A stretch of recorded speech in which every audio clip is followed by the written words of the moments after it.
Clara, welcome to Young Voices Big Questions. I'm really excited because our latest interview is with Alfie Ford. Alfie is an award-winning fundraiser, autism campaigner, and inspiring changemaker, and is with us to mark World Autism Acceptance Month. I can't wait to ask him some big questions and find out about all his adventures. Have you or your friends and family been a victim of ableism? I can say I have on social media, which is quite sad really, because when I first started my campaigning, I got told that I was being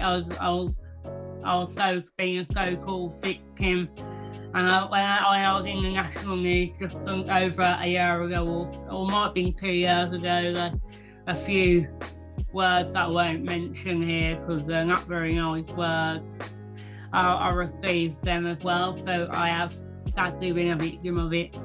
Can you tell us a bit about your organisation? Well, my organisation, A4ASD Awareness, it's an autism awareness campaign where I campaign for autism and disability awareness. I started it in late 2022 because, well, I use it as a name to campaign as, and it gets the awareness out there, and as well as my fundraising as well. If you were a superhero, what superpower would you have? I would be cloning me so that I could have every person of me in all different parts of the world raising awareness. Either that or it'll be a loud voice, an extremely loud voice, so that everyone in the world can hear my voice around campaigning. What's one common myth about autism that you'd love to see vanish?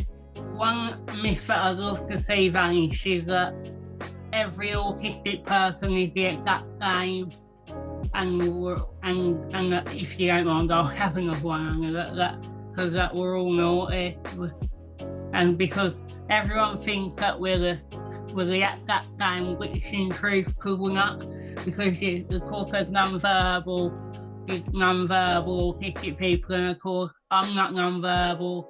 There's so many verbal people, and some you might not even know are autistic, and because they might not like something that another autistic person might, they are made out not to be autistic when they actually are. When and where did you want to be a counsellor? Like 2024, I think I wanted to do it for a number of years, and ever since I met my Member of Parliament, who's a very big supporter of my campaign, so I thought well, I wanted to be in the area because I feel like it's part of my mission to help others and to have more awareness for so many more people. And when I seen that there was a vacancy for a town councillor in my local area, I just decided to apply for it, because you never know what you do if you don't apply for it. So I applied for it, and luckily I got accepted, and now I'm a councillor. What is the hardest thing you've had to overcome?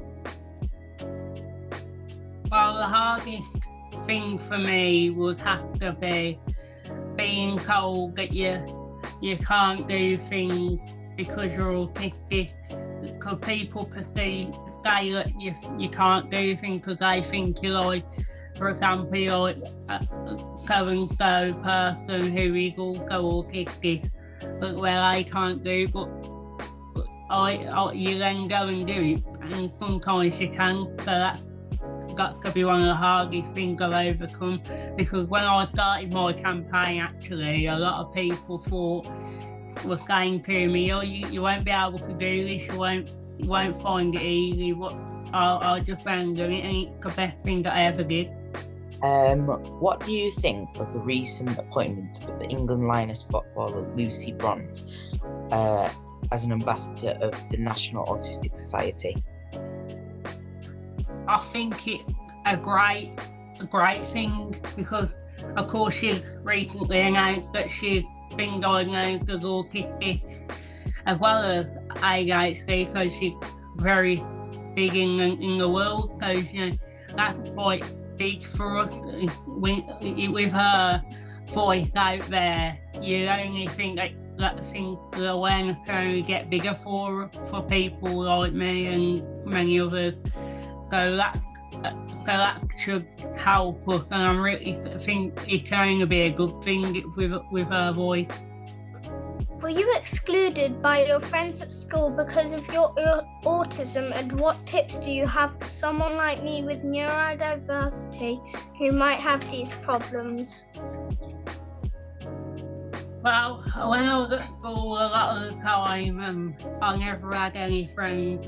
I'm sad to say that even in a SEN school, I never had any friends because a lot of people seem to exclude me from their friend groups as well, because I was not one of them kind of people, and I was a bit different to them.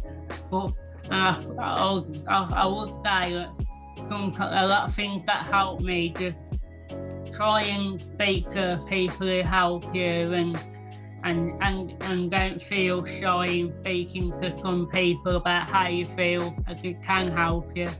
What would you like to see more awareness of in schools for autism and disabilities? Like, maybe a bit more awareness of like what they need and what they need to be happy and what they need to be supported, not just about getting their work done, but about getting what they need to be happy and supported.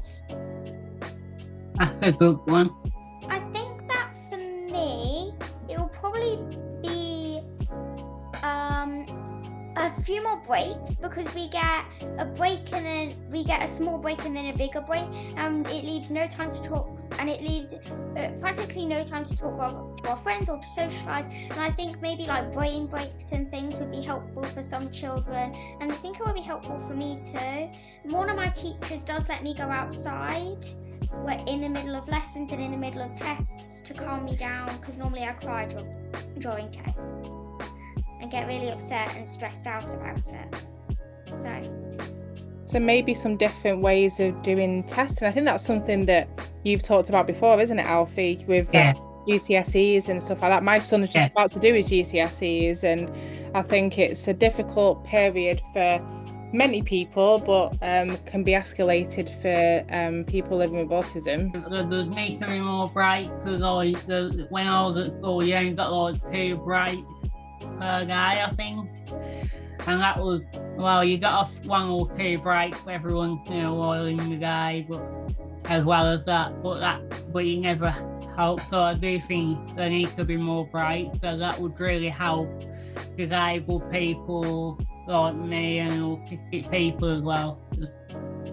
I'd like to raise awareness in my school so people understand me more and exclude me less. That's great. What I do is sometimes I do walks, but if you don't want to do walks, what I do is I talk about me and tell people the truth. Like, for example, that people are different. Every person who's autistic is different, and many myths that aren't true. Of course, you can find that out, and then that can really help with speak to your teachers about it, as it can really get the awareness out to everybody. Do you think that's something your school would let you do, Fran? Maybe you should write a little proposal and ask them if you can do an assembly. You wouldn't be shy to get up there and do an assembly, would you? I'm gonna give it a try. Yay. Thank you so much, Alfie, for all answering our big questions. It was really fun learning about your journey, and thank you to everyone for watching Young Voices Big Questions. See you next time for more big chats with amazing people. Bye.